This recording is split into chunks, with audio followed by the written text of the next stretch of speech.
What up, y'all? Candace Owens, she plays no funnies.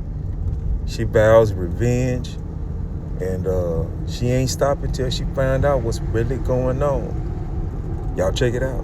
He sent the first message at this time. It's a part of your investigation, right? Everybody is on edge globally wanting to know what happened, and they just remove that. But don't worry, you guys, because like I told you, one of the things that me and Charlie always believed in was that we could work harder. And I got to tell you, these devils are working pretty hard, but we can work harder than them, okay?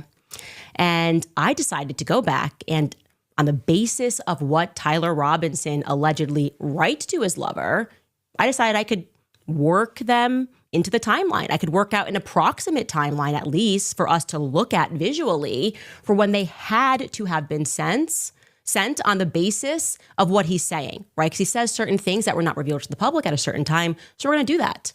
I also want to point out the fact that the language, which many people said online, somebody actually left a very funny comment. It's like borderline poetic. He's got commas in there. It's like perfect English. And that's actually a striking contrast compared to what's inscribed on the casings, right? He goes through all of these memes that he's written, and I'm not hip to the lingo. Okay, you got to be real deep internet and hip. But for whatever reason, when he's writing these messages, he's very proper, extremely proper, right? What really wants to make sure he gets the punctuation correct.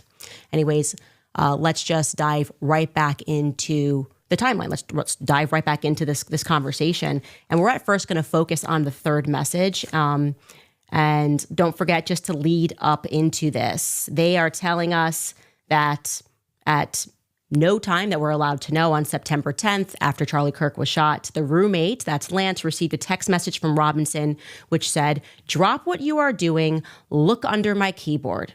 And so Lance, I don't know what he does all day, but he can do that. He knows he's home. And Lance then runs, I'm saying he ran, prances, who knows, and looks, and he sees this note.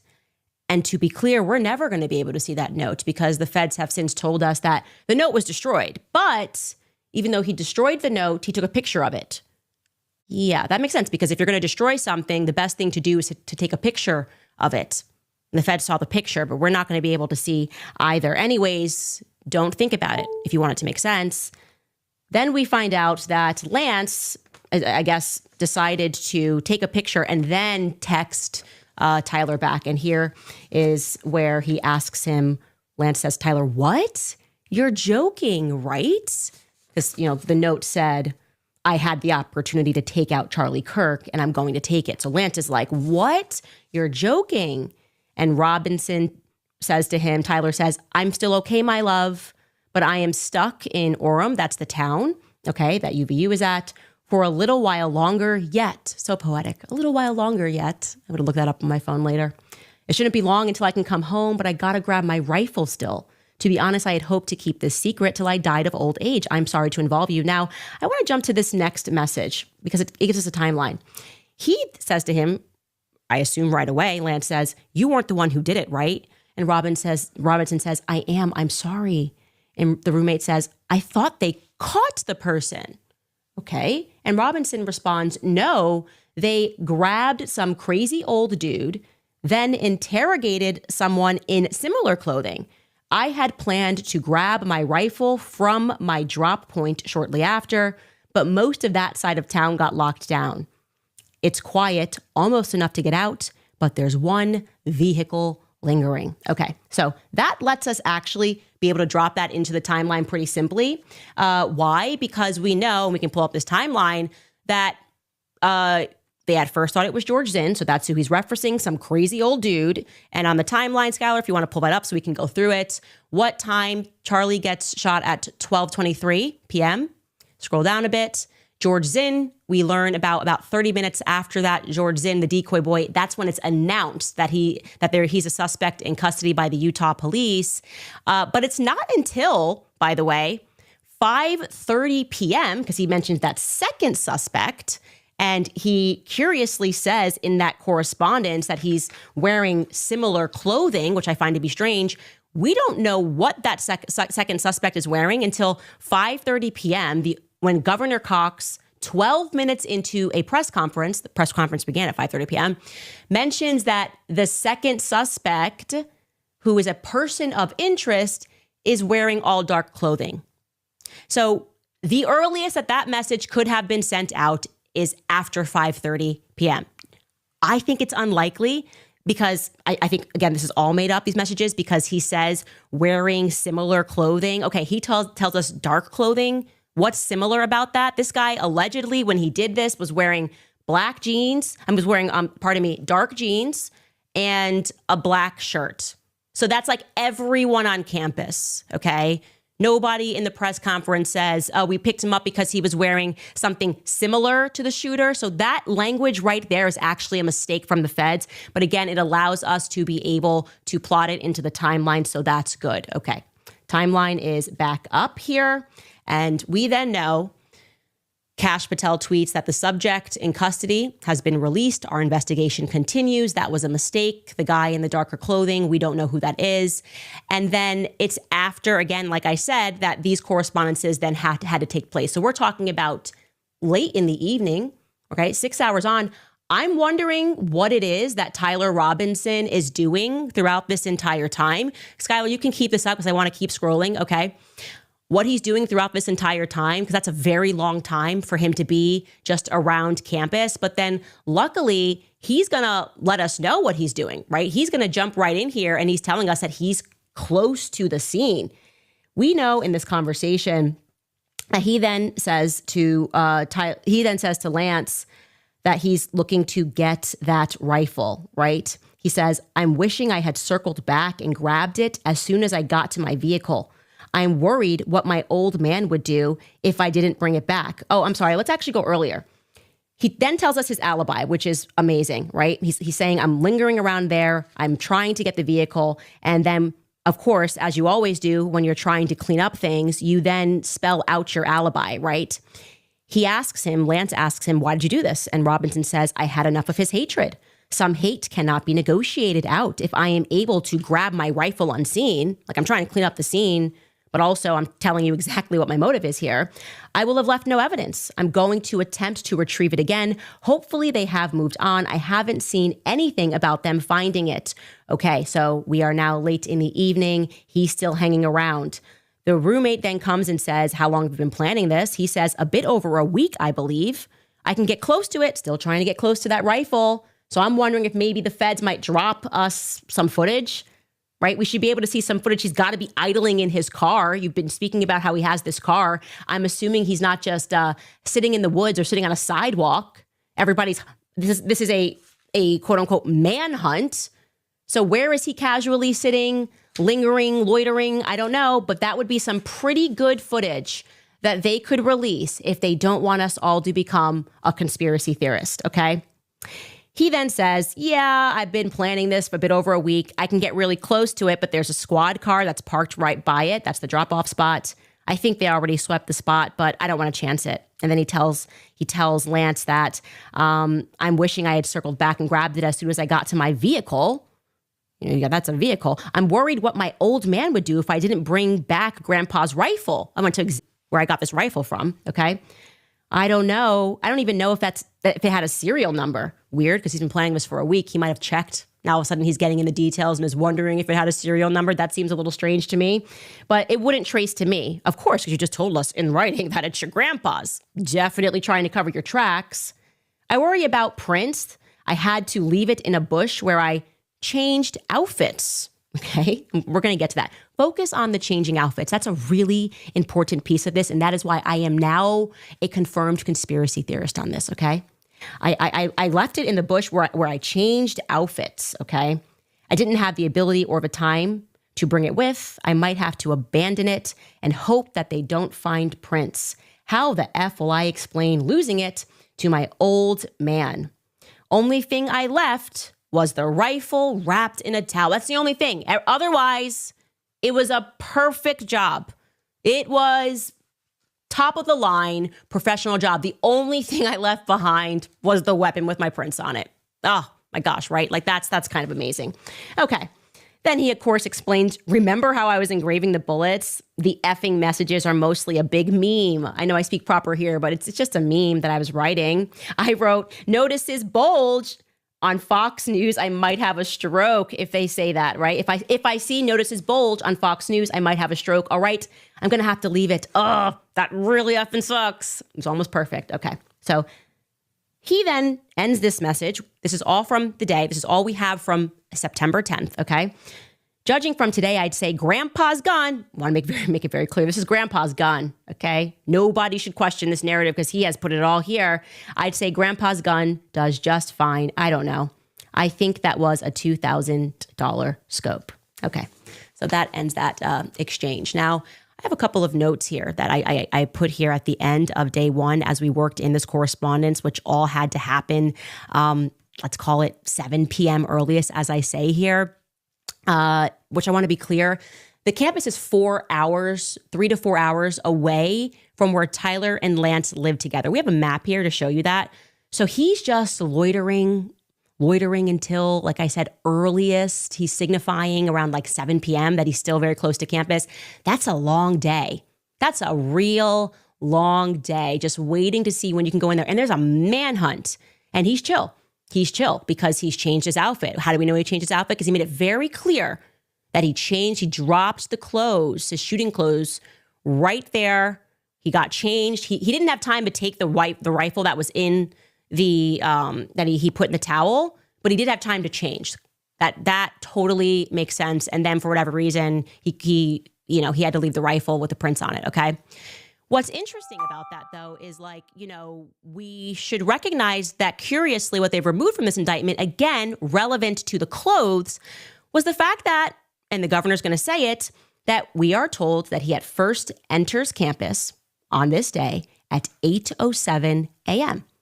TMZ shows us the footage, remember, of the man wearing a maroon t-shirt and shorts. That's how this day begins.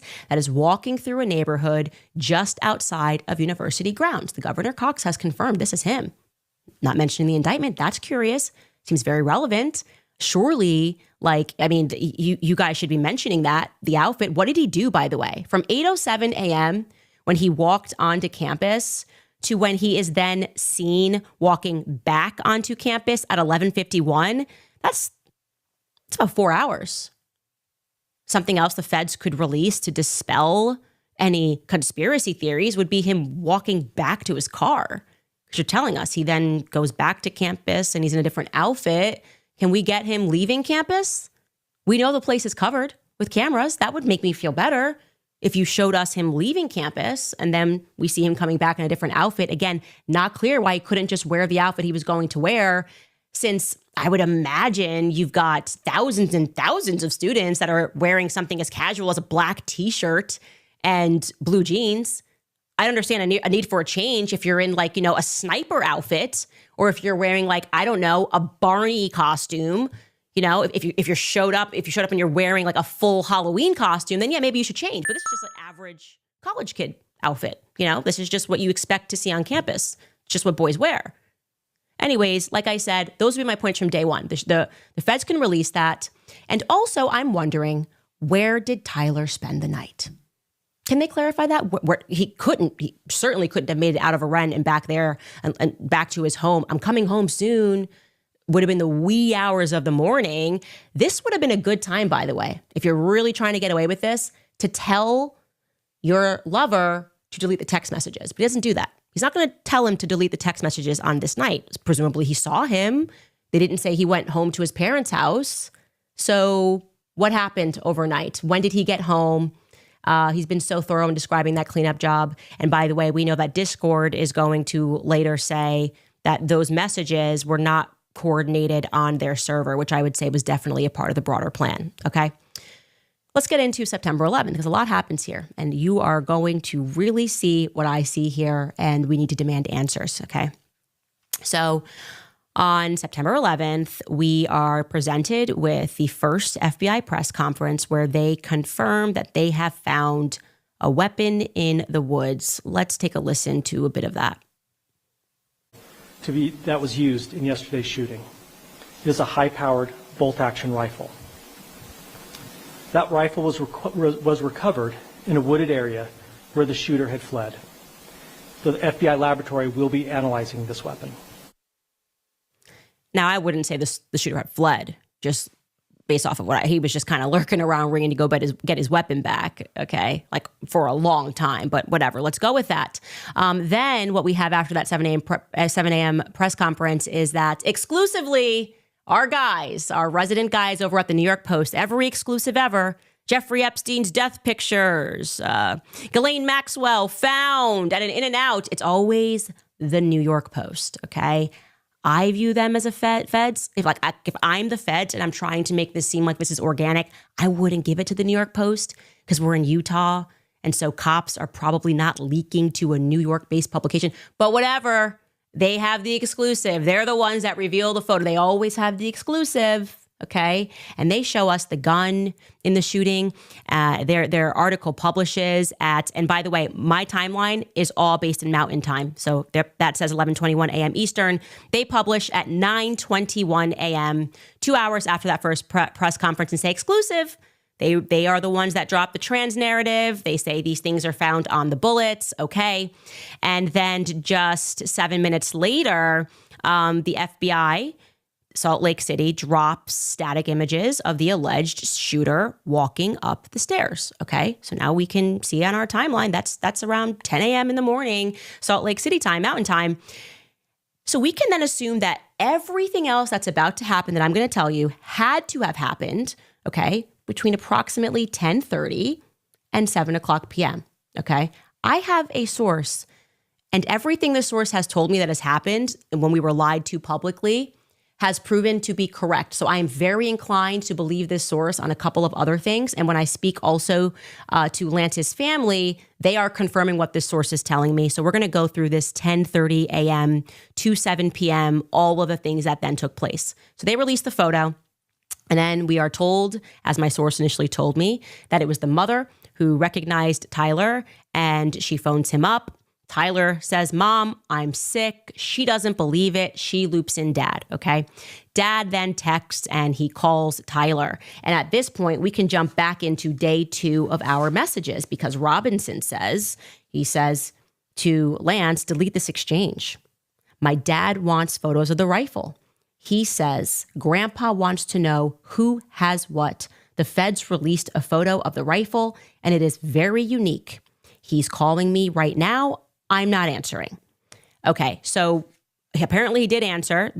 According to the indictment, the dad says he didn't answer his text messages, but then the father called him and Tyler Robinson answered, and he tells us that Tyler was suicidal and that is when they just told him, like, calm down, let's speak to you. They bring over their neighbor sheriff friend and they agree that he should go in. Now, if he was in fact suicidal, you don't get that vibe from these messages to his lover, right? There's nothing in here that he's like, I can't believe what I've done. Now he slept. We don't know where. He seems to be perhaps on very little sleep. I would imagine he was. He just murdered someone.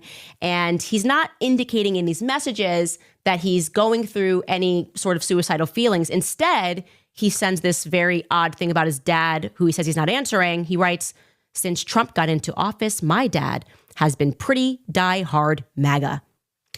There's something here for everyone if you want to take the low-hanging fruit and think of this as left versus right, right? So if you're like, on the right, you're like, I need to blame the left, then it's like, whoa, the trans thing is here. But if you're on the left, you need to blame the right. Well, Dad was a die-hard MAGA. It's like, it's so fed. It's just so federally written. It's amazing. So chaos right here.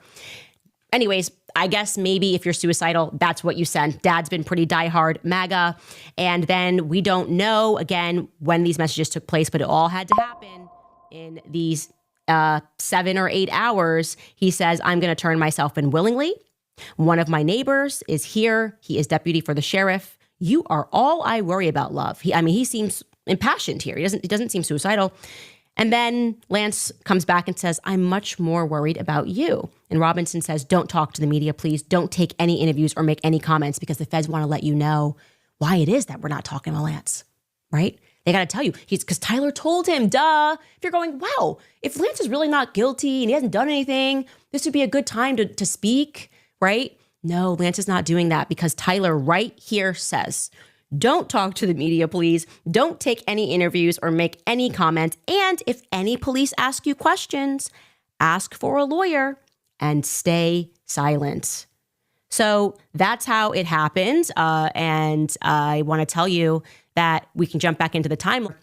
Our source informs us that it was around 7:00 p.m. when everybody locally began receiving the text messages that Tyler Robinson was in custody and that they were going to pick him up in Warner Valley. Now, Warner Valley is right next to St. George. So he lives very close to his parents is what I want you to recognize. You've got St. George, you've got Warner Valley. So they said like that's where they went to go pick him up. That could very much be his parents' place. But what's really interesting about that, okay, if you consider that they are telling us at 7 p.m., that this is when all the messages started circulating, then we don't know why the feds say that it was the 33rd hour after the shooting, like a total Freemason number. 33rd hour after the shooting. It took us 33 hours. That would be inaccurate, okay? 33 hours would be at 9:23 p.m. Our person is telling us, and I tend to believe them, that everyone knew at 7:00 p.m., okay? And what they tell us took place thereafter, and this is what I confirmed with Lance's family, because I said, wait a second, you owned the house. When did they pick up Lance? When did Lance go in? When did the home that you own get raided by the feds? Did the home that you own get raided by the feds? And what that family is telling me and what my source is telling me, it's matching, okay? So I'm feeling good about this. We'll say allegedly, but I'm feeling good about this, okay? So Tyler is allegedly in custody, and they are told, don't say, don't speak, don't do anything. The feds, you have to wait for the feds to get there to question Tyler. And that didn't happen until the wee hours of the morning. How do we know? Because we're going to hear that from Governor Cox the following morning. Anyways, but apparently what happens is then they bring Lance in at 11 p.m.-ish. We'll tell you around 11 p.m., Lance Twiggs is brought in for questioning, okay? And shortly thereafter, that apartment is raided. And I say overnight into the wee hours of the morning is when they first raid Tyler and Lance's apartment. Now, why am I really stressing this out to you? Or I'm stressing this point to you here. Because this would signal to you that it would be absolute BS if the feds are going to tell us bright and early the next morning that the case is closed. They would know nothing. According to Lance's family, this is when they seized his electronics. They say that he's deep on the internet web, that there's definitely going to be something there. And yet they told us that, quite oddly, Lance gets released right back to his parents. Right? Not right back. Lance just gets released to his parents while they're raiding his apartment. Why would they release Lance? Wouldn't you think that you would be detained like for at least 24 hours, right? If we're putting this at around 11 p.m.-ish, that they have brought him in and they are questioning him and they are now moving to raid his apartment in the wee hours of the morning, why would they very quickly release him? And beyond that, I'm going to let you know, let's jump into Friday on the timeline. Like I said, early hours, Tyler and Lance have their apartment raided and the devices seized. For whatever reason, the FBI quickly releases Lance, and I'm told that he is dropped off at his parents' home, allegedly. And then it's at 6 a.m. that President Trump announces with a high degree of certainty that they have the suspect, okay? So are they still raiding his place? I don't know, but take a listen to Trump on Fox and Friends. Any updates on the suspect? Yeah. Can I always say, I think, just to protect us all, and so Fox doesn't get sued, and we all don't get sued, and everything else. But I think with a high degree of certainty, we have him in custody, right? In custody. Everyone did a great job. We worked with the local police, the governor. Everybody did a great job. Okay. And here is what the governor is then 2 hours later is when his press conference began. I'm going to do the short clip. Okay, let's play actually a little bit of the longer clip, Skylar. I'll tell you when to come out of it. It's a 6-minute long clip, and you should go back and watch it in its entirety. He's going to make it seem like, Lance doesn't even exist. But let's start it off and listen to a minute of this, and then I'll give the synopsis. Good morning, ladies and gentlemen. We got him. On the evening of September 11th, a family member of Tyler Robinson reached out to a family friend who contacted the Washington County Sheriff's Office with information that Robinson had confessed to them or implied that he had committed the incident. This information was relayed to the Utah County Sheriff's Office and scene investigators at Utah Valley University. This information was also conveyed to the FBI. Investigators reviewed additional video footage from UVU surveillance and identified Robinson arriving on UVU campus in a gray Dodge Challenger at approximately 8:29 a.m. on September 10th, in which he is observed on video in a plain maroon t-shirt, light-colored shorts, a black hat with a white logo, and light-colored shoes. When encountered in person by investigators in Washington County on September 12th, in the early morning hours, Robinson was observed in consistent clothing with those surveillance. Okay, stop. That's actually a perfect place to stop right there. My source says he's lying.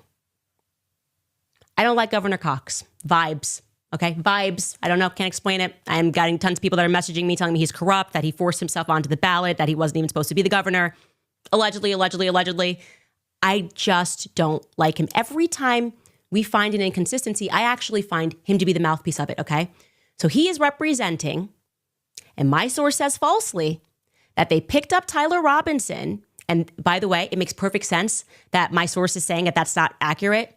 In the same outfit that we just showed you, okay, of the maroon thing that happens at 8 o'clock. We don't know what he was doing for 4 hours on campus, but he's telling us that for 33 hours, he decided that he was going to keep the outfit on. Now, remember, I told you that Tyler Robinson's classmate reached out and they insisted that this was an incredibly odd thing because he was very tidy. He was very clean. And they said that's the first thing that they went, that just sounds weird. He was a very tidy dude. Now I'm telling you that my source is saying he wasn't wearing that outfit when he got picked up. He wasn't wearing that outfit when he was brought to the office. If I have this wrong, this would be a very easy thing, okay? Surely they're going to have photos. They've got something for them to release. It's like, yeah, no, we totally got him. I want to be clear. If you are in the police station and you want to reach out and let me know more, tips@CandaceOwens.com, because I'm struck by this. This is what we should be hyper-focusing on. He kind of wraps it up and says he was wearing the same outfit, and that always sounded dumb to us. Why would you not take a shower in 33 hours, okay? That doesn't make any sense to anybody whatsoever. And people are saying that fact is untrue, okay? Now, if that is untrue, let's first show you how he wraps this up. We might show you a portion of what he said again because we wanted to compress his 6-minute clip. But listen to how he wraps up this conference too, because it's relevant. Good morning, ladies and gentlemen. We got him. This is a very sad day for our country, a terrible day for the state of Utah. But I'm grateful that at this moment we have an opportunity to bring closure to this very dark chapter in our nation's history.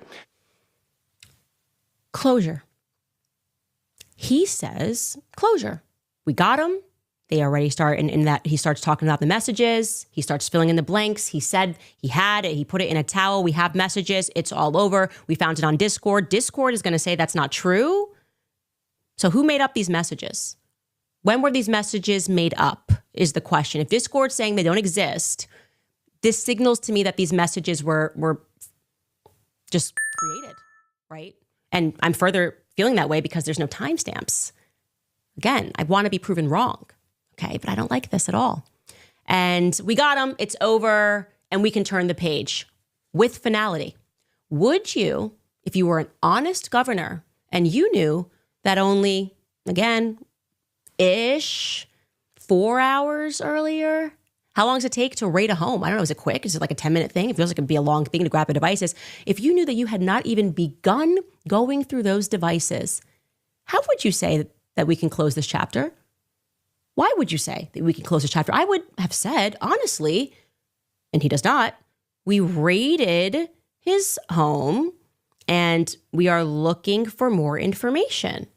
We think that there's going to be a lot more information, but we wanted to let you know that we at least have one person that we feel is definitely involved. That's not what he says. He says it's over. It's done. Wrap it up. We're not going to even tell you about the fact that we just raided this place a couple of hours ago. And the person whose place we raided, who is the one that the family says is super internet, we just kind of released. But we're not interested in that. What are we to discern from all of this? I'll tell you my take on this. I think the person in the maroon that's walking is different from the person that's walking up the stairs. It's a gut thing, okay? I don't know, but I know. Okay, I don't know, but I know. It makes sense in the timeline of George Zinn, the decoy boy, that we've got other people that are doing different things, and they do not want us to prod the narrative about the person in maroon. It doesn't make sense. They can't tell us.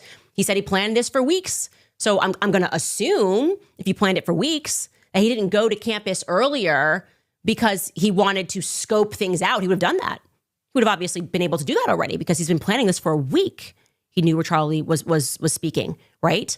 Make it make sense. It's very easy to debunk me. Very easy. You'd have footage of him in that Dodge Challenger just waiting and salivating. He kept checking. He said, oh, here I am right here, just waiting to get that rifle back.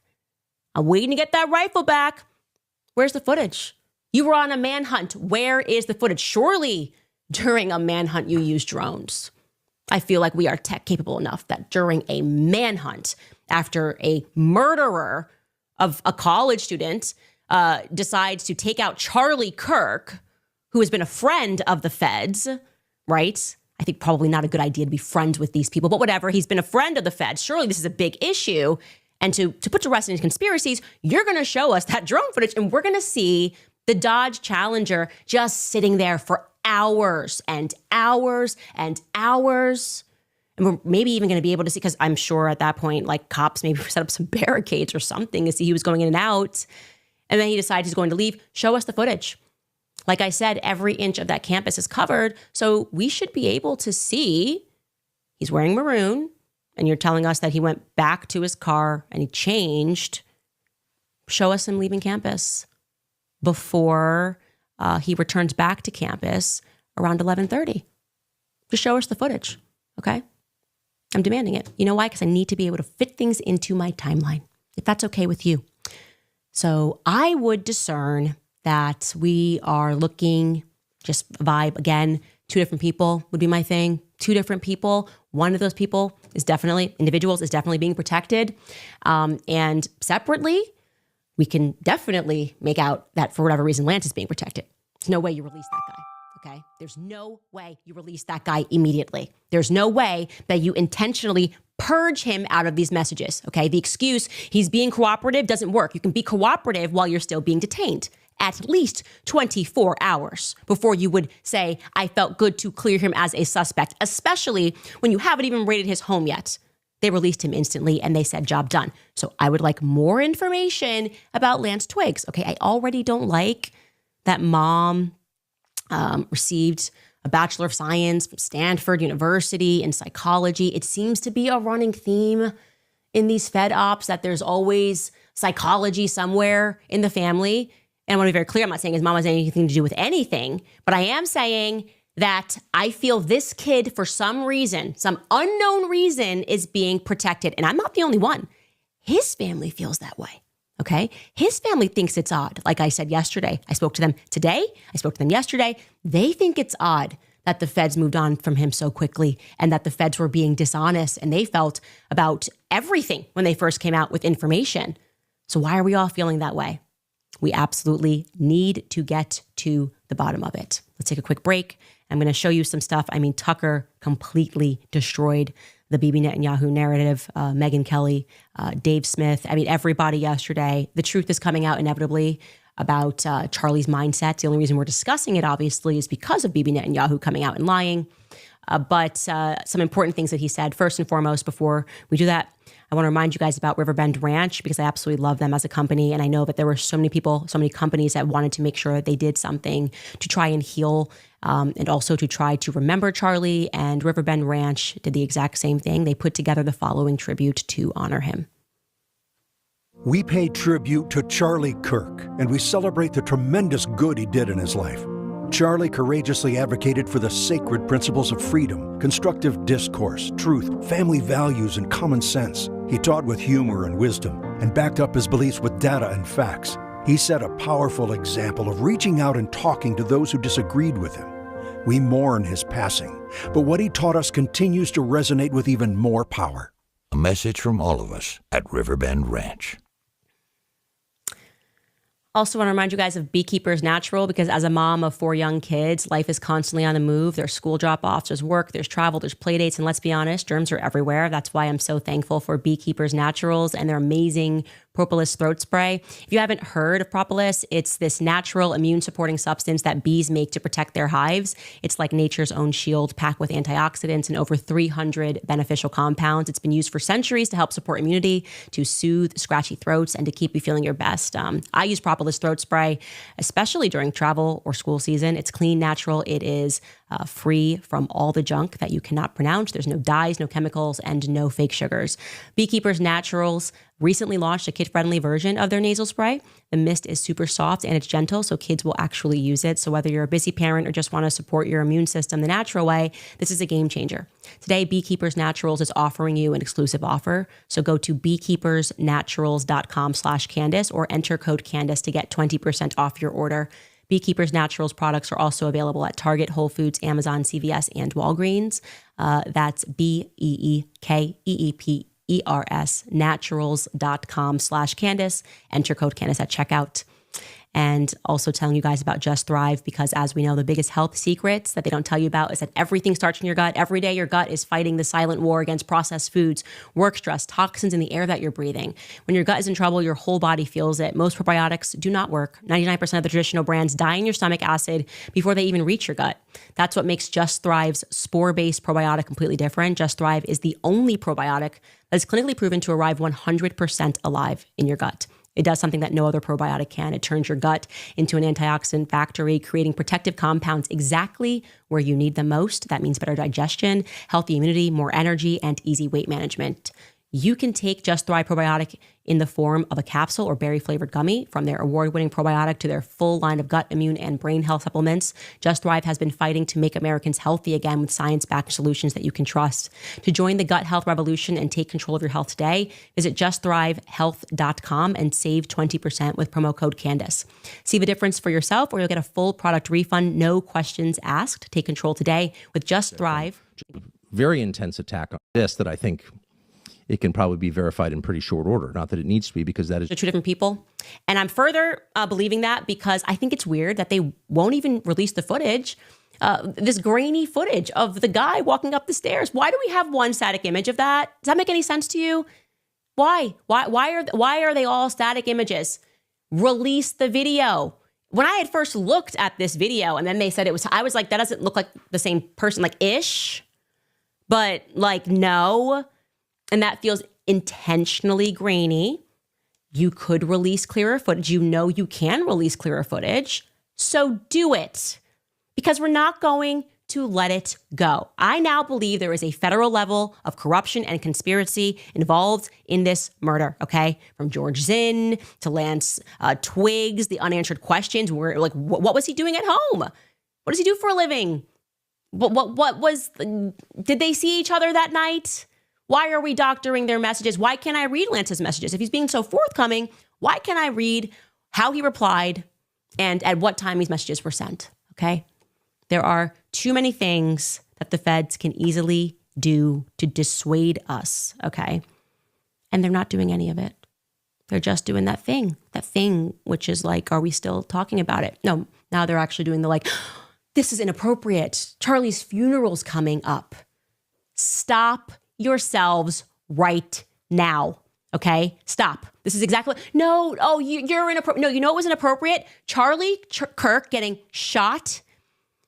While we all had to watch that, we are all suffering PTSD and the lack of answers that we are getting from the feds. That is the only thing here that is happening that is inappropriate. I want to be very clear. Actually, not the only thing. Bibi Netanyahu trying to spin this into, he's my good friend, I just invited him. Well, Tucker Carlson completely shredded that narrative. I don't like that Bibi lied so quickly. It doesn't make me comfortable. I don't like it, okay? And he just went live yesterday. He also brought in Megyn Kelly and other people, and he spoke about what Charlie was going through because he saw him very shortly before his assassination. And he intimates to everybody what it was exactly that was on Charlie Kirk's mind and what he was living through in that moment. Take a listen. I was shocked and sickened by the reaction of the ghoulish and really repulsive reaction of the Prime Minister of Israel, Benjamin Netanyahu, to Charlie's death. Basically made it all about him and all about his country, immediately trying to take the energy, the sadness, the grief that people felt over Charlie's murder and redirect it towards support for whatever project he's involved in. And by the way, Benjamin Netanyahu is not the same as the nation of Israel at all. Bibi is despised by many people in Israel. And if you know people who live there, you know that that's true. There are huge divisions within the Israeli government. I mean, there are certain parts of the intel world in Israel that do not support some things that Benjamin Netanyahu has done recently. So it's not the same as attacking Israel, attacking Bibi. But I don't think I've ever seen anything lower than his attempt to hijack Charlie's memory and use it for his own political ends, particularly because what he said was completely untrue. Charlie didn't hate Jews. He loved Jews. He had tons of friends who were Jews. He loved the state of Israel. He loved going there. He did not like Bibi Netanyahu, and he said that to me many times, and he said it to people around him many times. He felt that Bibi Netanyahu was a very destructive force. He was appalled by what was happening in Gaza. He was, above all, resentful that he believed Netanyahu was using the United States to prosecute his wars for the benefit of his country, and that it was shameful and embarrassing and bad for the United States, and he resented it. Didn't hate Netanyahu. He wasn't out there with a placard saying that, but he certainly expressed that to me and a lot of other people. And there's no question that Bibi's defenders on the internet will call me a liar or a kook, but that's a fact. And enough text messages exist that I think it can probably be verified in pretty short order. Not that it needs to be, because that is true. Shortly after that speech, there was a very intense attack on Charlie, and to some extent on me, not that I really noticed. But on him, I have no donors. He had $100 million worth of donors. And so, because he was involved in a different project from just yapping on the internet, which is what I do for a living, he was dependent to a great extent on his donors, of course. It's a nonprofit. And they went after him and tormented him. Not all, of course. Many were supportive, but the ones who were offended by my speech, and there was a small, very intense group who were, tormented Charlie Kirk until the day he died.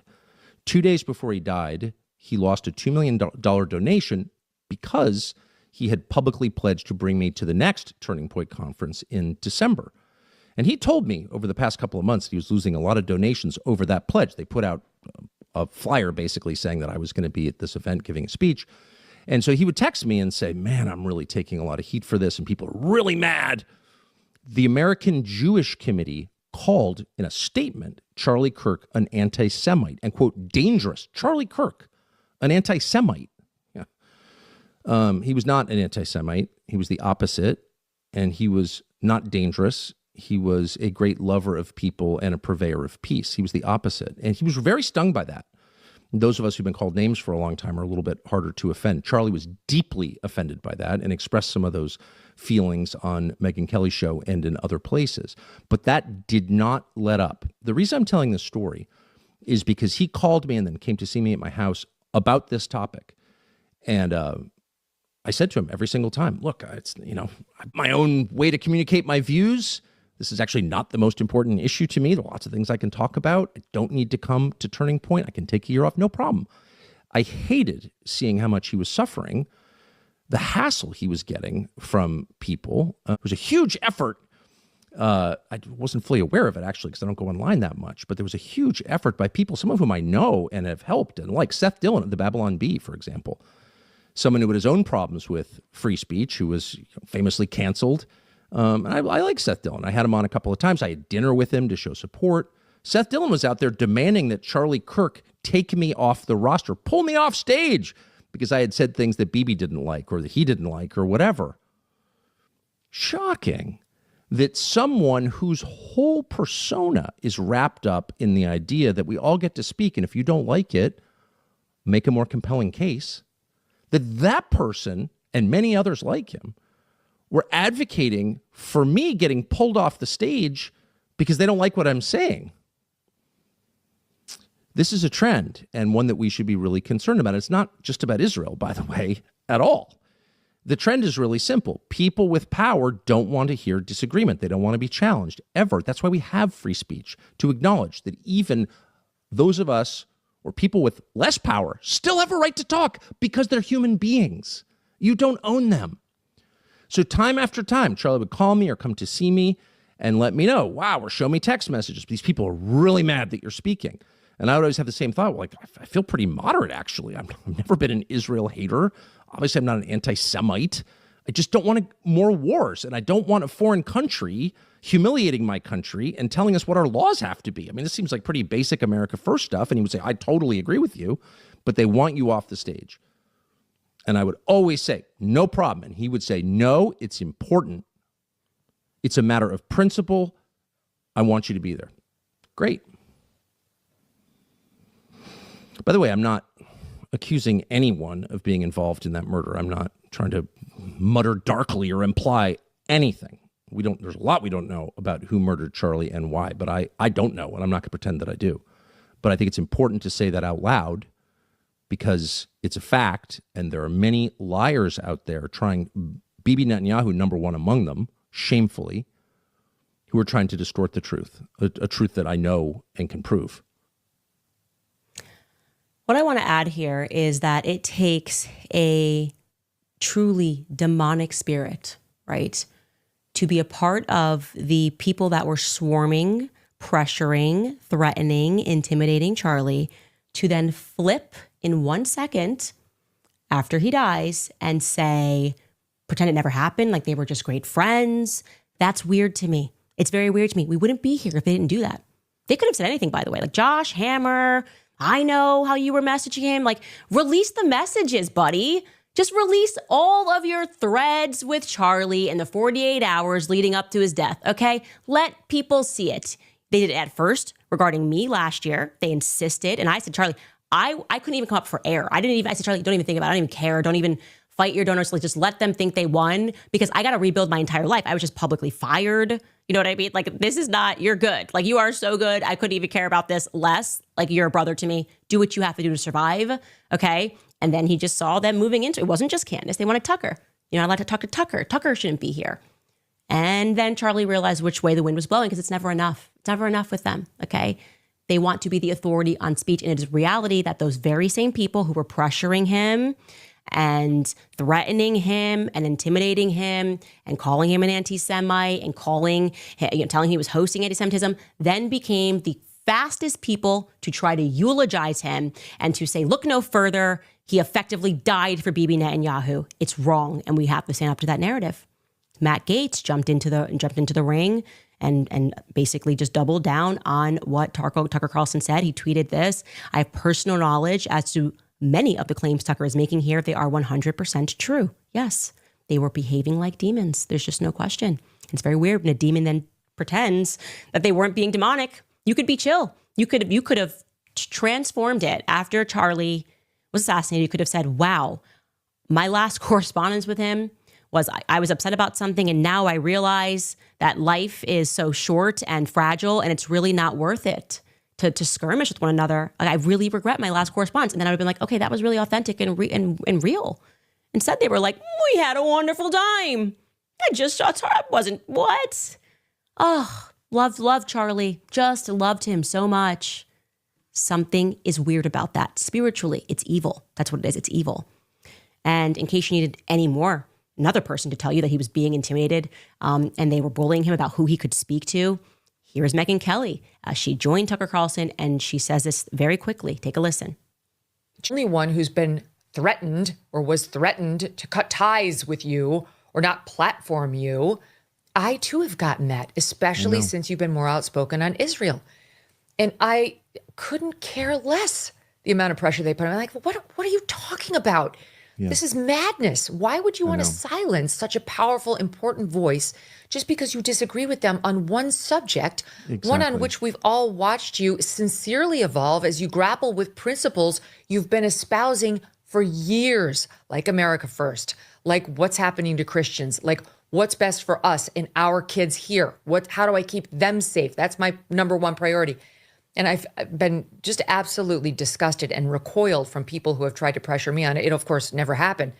But I know from speaking to Charlie, he felt it too. You've heard it from Charlie that he felt, and there is a layer here of nefarious pressure to have certain narratives go only one way. Yes. That must be called out and must be fought. Love that. Like, Megyn, that was amazing. Thank you. I think all of us right now are just feeling we have to speak. Okay. So if you know something about what was going on, if you have something, send it all to me because I'm organizing. Okay. I'm getting a lot of tips. By the way, many of you guys spoke about the individual who very quickly, I think 4 minutes after Charlie was shot, went and took the camera down and moved his chair and stood up and took the camera down literally 4 or 5 minutes after he was shot.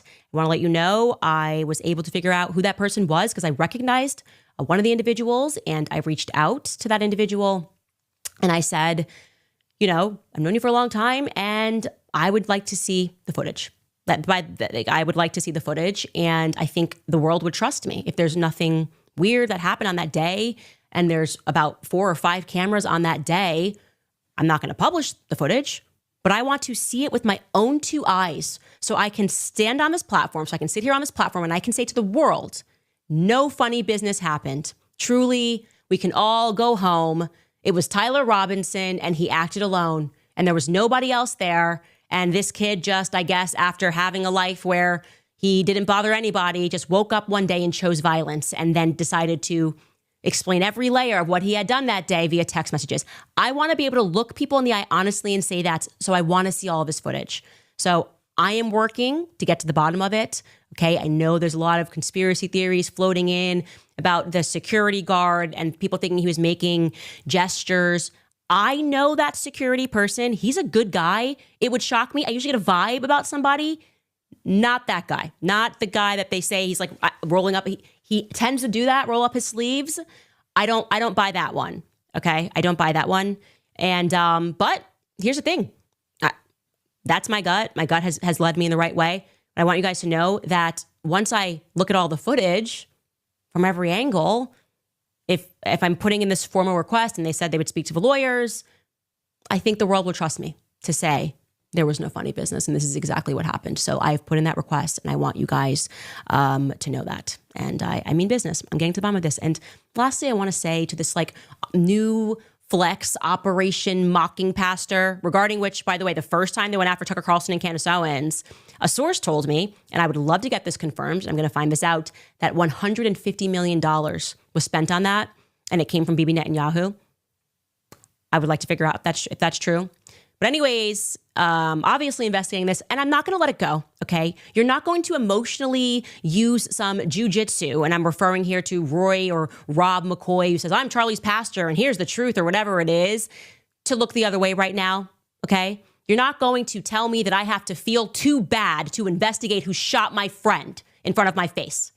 So stop the nonsense. This is what Charlie's pastor passed around to all of the people that were intimidating Charlie leading up to his death. It's funny that Charlie's pastor couldn't find his voice when Bibi Netanyahu was lying about Charlie. Here's pastor. You know what he's saying are lies. No, he didn't find his voice saying anything about Bibi Netanyahu. Candace investigating things? Yeah, that's got to stop. Here's what he wrote. Okay, what's his name? Rob McCoy. He wrote, Charlie Kirk was my friend and I was his pastor. I want to simply say this regarding Candace Owens.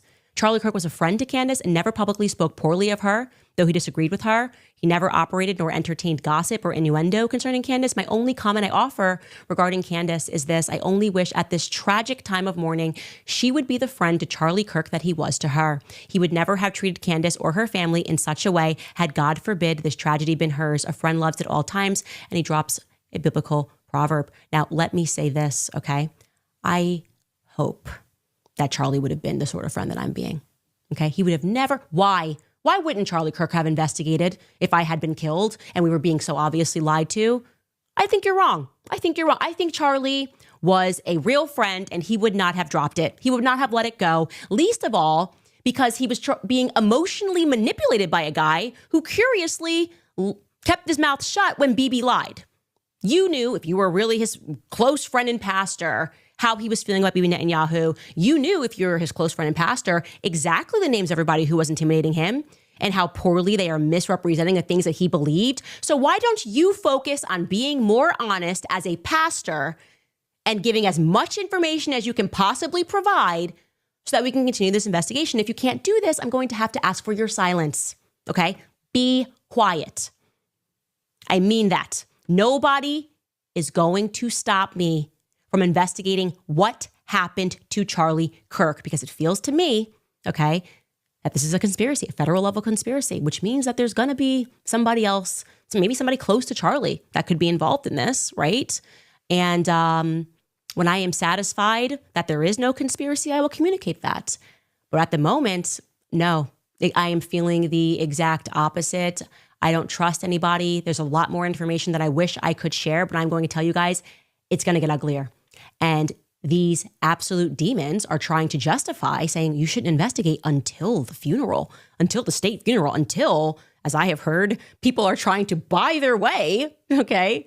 I've given this much money. I want to say some remarks about Charlie Kirk. Okay. Stop. Okay. Just stop. A real friend would investigate someone's murder, and they would not stop until they felt good about the resolution and the answers that they were given. And I'll let you know when that is, Pastor. Okay?